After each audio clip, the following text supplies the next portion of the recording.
right, so we're back with the setting up a card store and Card Shop Life, or the continuation from.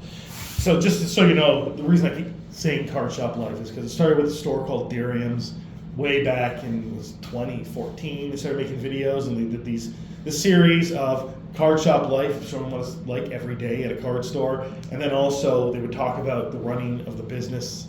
And Rudy from Alpha Investments took off from that and added to it. Even Louis from Kitchen Table TCG talks about that kind of stuff. And then there's RNG Games, he talks about it. Cardinal Games, Mason from there talks about it. And then Kevin from Gone Rogue Games also talks about this kind of stuff. They all do it in a very different way. And this is, I decided to do the classic Diriam's way of us sitting at a table, just talking about various things. And what we're going to talk about is the velocity of sales. And I don't think anyone's really covered this. So there's different product lines, or I guess different product categories. So you got Warhammer, you got board games, you got card games, and then even the card games are separated off into Flesh and Blood, Magic the Gathering, Pokemon, Lorcana, even Sorcery, and any of the other little card games. But each of them have different velocity of sales. By that I mean, if I bring in Galaxy Trucker, it's been on there for how many months? 8 months? No? Probably. At least 8 months. You bring in, let's see, name something from Warhammer. This one from Warhammer.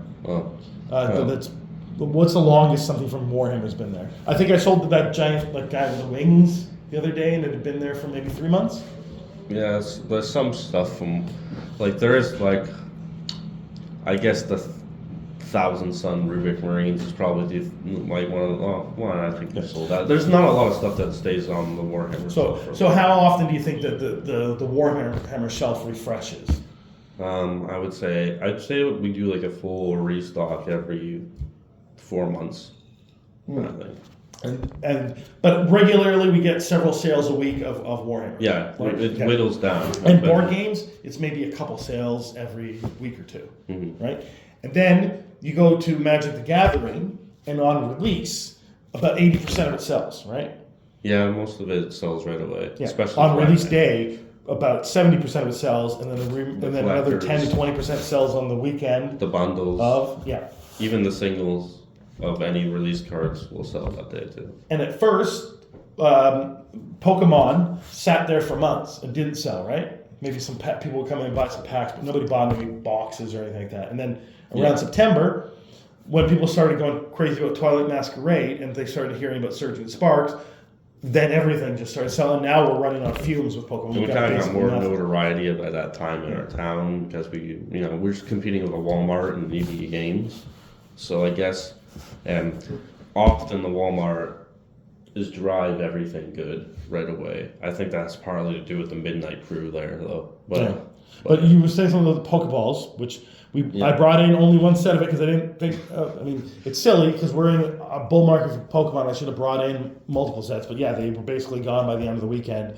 So now I got to order more in if they're in stock. So you've got anything Pokemon. So to get back to the velocity of sales, the highest velocity of sales right now is Pokemon, but it used to be Magic, but Magic is right on the tails of Pokemon, right?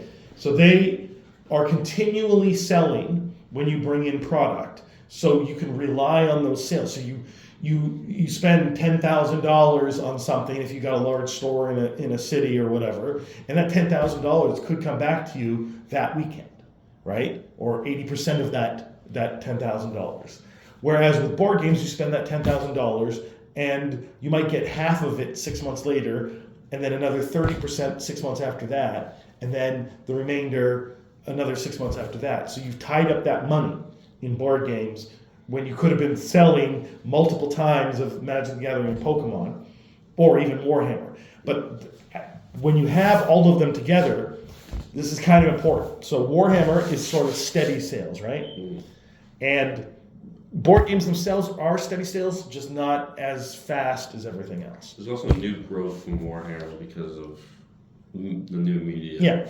And then Magic the Gathering and Pokemon are volatile in that there's a ton when a new set comes out, and there's less interest as the set ages and we're waiting for another set, right? Yeah, any any set that has the OGs, and those are sets that are gonna pop off no matter what. People always will say, "No, it's not gonna look good, not gonna look good." But once everybody finds out there's a Pikachu variant in it, or any of the 151, and even the second generation, it's just the nostalgia. Nostalgia factor is too high. Yeah.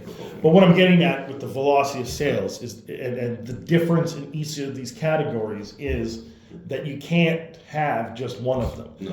I mean, you could open a store with just Magic, but you could struggle in between sets if you don't manage your money properly. Same thing with Pokemon. There's less interest in people coming in your store, whereas the board games, they don't sell very well at all, but people come in thinking they want a board game, and then they're like, I don't necessarily see anything I want, and then they go buy some Pokemon packs or some Magic packs, or someone comes in for Magic and they realize they want a board game and they pick it up. And then you have the steady stream of people coming for Warhammer to get their paints, their other accessories for that, or the kits themselves to put stuff together. And all of these things are reasons for people to be in the store, and they may not buy the thing they originally came in for, and they may go into a different category.